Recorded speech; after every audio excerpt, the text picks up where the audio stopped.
¿Dueños del capitalismo? ¿Por qué no puedes comprar sin que Mastercard gane dinero? Todos conocemos a la empresa Mastercard por aparecer en nuestras tarjetas bancarias. No obstante, el modelo de negocio de Mastercard va mucho más allá de simplemente aparecer en nuestras tarjetas, sino que opera en un oligopolio mundial que se beneficia de cada una de las transacciones que realizamos en nuestro día a día. Mastercard funciona principalmente como un intermediario entre consumidor, comerciante y sus respectivos bancos para facilitar la realización de los pagos. El proceso lo podríamos describir de la siguiente manera. Imaginemos que un consumidor realiza una consumición por un total de $100 a un comerciante.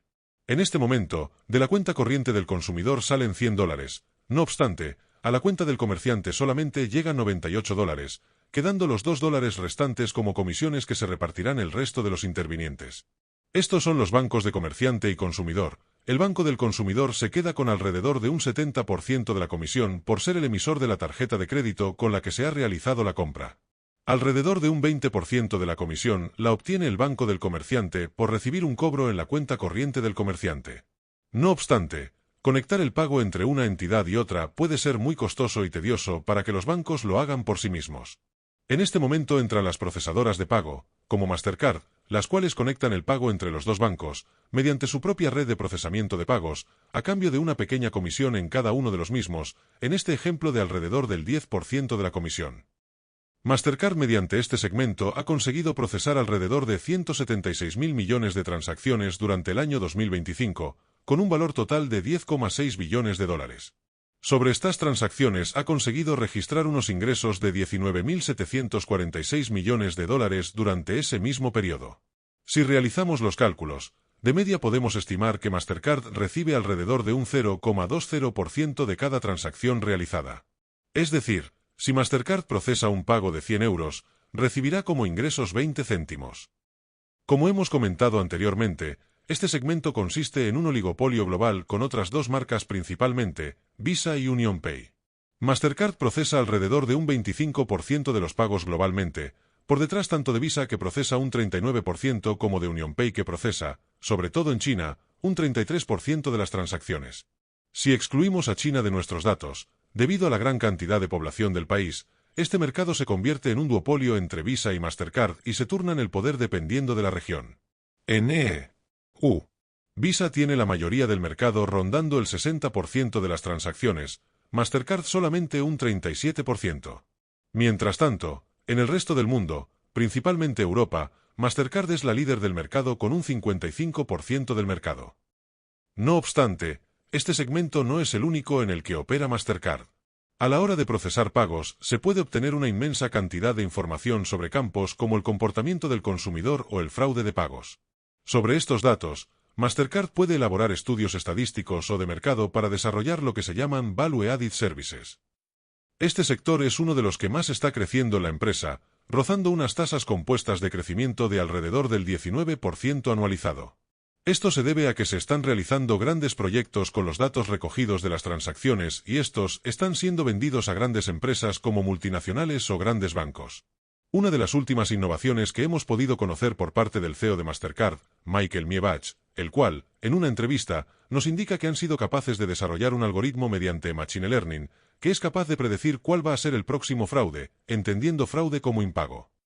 Desarrollar una herramienta que tenga estas capacidades es algo muy lucrativo para Mastercard, ya que pueden vender a bancos esta herramienta y cobrar un gran dinero por ella. Sin embargo, como podemos entender, el crecimiento en este sector va a depender de la innovación que pueda conseguir la empresa a la hora de desarrollar estas herramientas. Esto también lo sabe la empresa, la cual tiene definido un plan de innovación con objetivo 2030. Las principales innovaciones a las que aspira la empresa es la total tokenización a la hora de introducir números o claves de tarjetas y la seguridad de los pagos basados en la biometría. El primero de estos planes consiste en convertir los pagos en algo parecido a lo que se hace cuando utilizamos Apple Pay o Google Pay, donde nosotros no introducimos nuestro número de seguridad, sino que directamente nuestro token lo hace.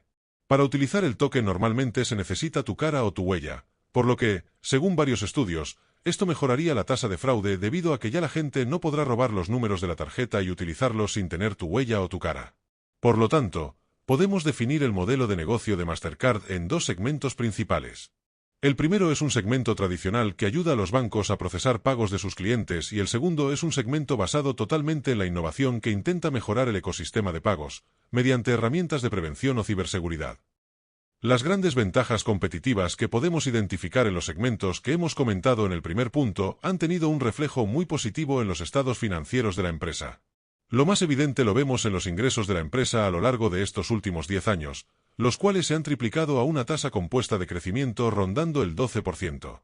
En el año 2025 se situaron en los 32.791 millones de dólares, un 16,4% más que el año anterior.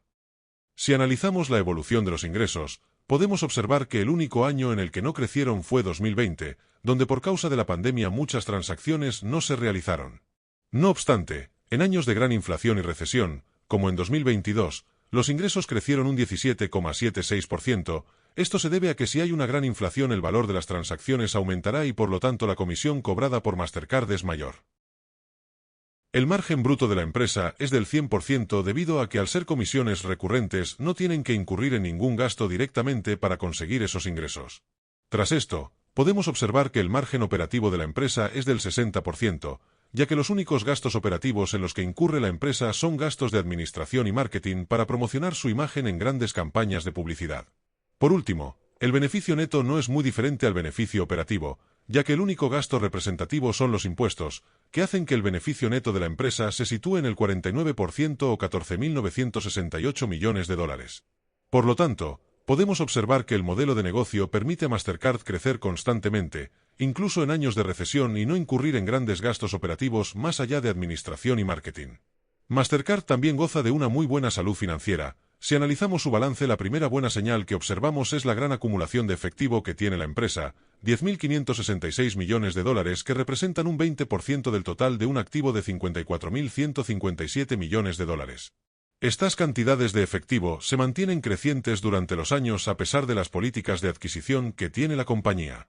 Mastercard suele adquirir empresas pequeñas que son competitivas en sectores que le interesan o que han desarrollado herramientas que pueden ser muy útiles para algunos de los segmentos de Mastercard. La última adquisición fue de la empresa BVNK, una empresa que tenía una de las mayores infraestructuras de stablecoins, criptomonedas con valor estable, lo que le sirve a Mastercard para impulsar el procesamiento de pagos mediante la blockchain. Esta política la podemos ver reflejada en el activo no corriente, donde un 30% del mismo está compuesto por fondo de comercio de empresas adquiridas y un 18% compuesto por activos intangibles, mayormente los adquiridos de estas empresas. La otra gran partida del activo no corriente son las periodificaciones a largo plazo, lo cual se explica por los grandes contratos con bancos y agencias de marketing, donde los pagos se suelen periodificar durante la vida de los contratos, aunque el desembolso se haga en un solo momento.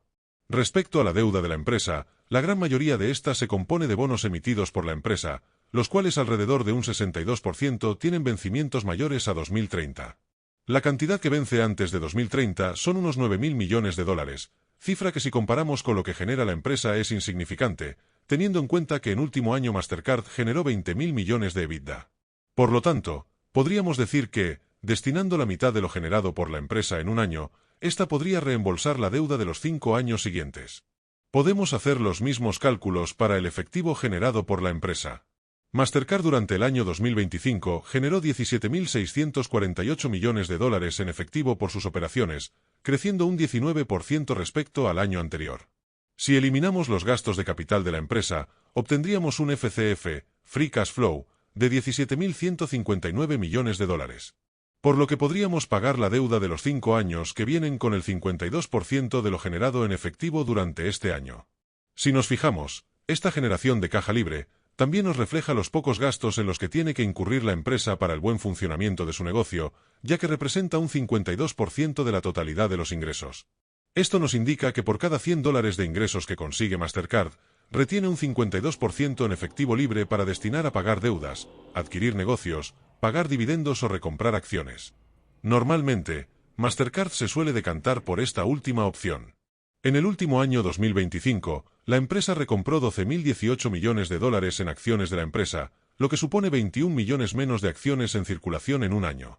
También reparte un dividendo de 2.752 millones de dólares, lo que representa un yield del 0,7%. Por lo tanto, Mastercard tiene una cuenta de resultados con unos grandes márgenes que le permite mantener una muy buena salud financiera en su balance y a la vez retribuir a los accionistas mediante una gran recompra de acciones y un pequeño dividendo. Con estos buenos resultados y salud financiera, lo normal es que las acciones crezcan a una tasa cercana a la que lo hacen los ingresos de la empresa y así ha sido. Desde que salió a bolsa en el 2006, las acciones de Mastercard han crecido a una tasa compuesta del 27% anualizado, mucho más que la media anualizada del 11% del S&P 500. Esto nos indica lo excelente que es la empresa. No obstante, en los últimos meses, las acciones de la empresa han caído fuertemente y se ha puesto en duda la calidad de las mismas. Esto se debe a que, recientemente, los accionistas han empezado a descontar el escenario que se puede derivar de la proposición de ley en contra de estas procesadoras de pago. Esta proposición de ley, realizada por el senador por Kansas Roger Marsal y llamada Credit Card Competition Act, tiene como finalidad reducir el coste de los comercios que aceptan transacciones con tarjeta para que así, estos comercios puedan reducir los precios de sus productos y servicios. Para conseguir este objetivo, se pretende reducir la media de lo que se llama swipe fees, los 2 euros que vimos en el ejemplo del principio, de una media actual de un 2,36% a un máximo de un 1%. Todavía no se ha estipulado qué efecto exacto puede tener este cambio sobre empresas como Visa o Mastercard. Lo que sí sabemos son las estimaciones de ingresos que hacen los grandes bancos sobre los ingresos y beneficios de estas empresas, las cuales, se supone, que incluyen este escenario. En el caso de Mastercard, se estima un crecimiento de ingresos de un 12% anualizado y un crecimiento de BPA del 13,3%. Con estas estimaciones podemos crear nuestros propios cálculos utilizando un modelo de descuento de flujos de caja, estableciendo nuestras propias suposiciones. En mi caso, usando los escenarios bases de los analistas y un WACC, Weighted Average Cost of Capital, de un 6,88%, el valor razonable de las acciones se sitúa en $556,71 por acción, un rendimiento de un 7% desde niveles actuales.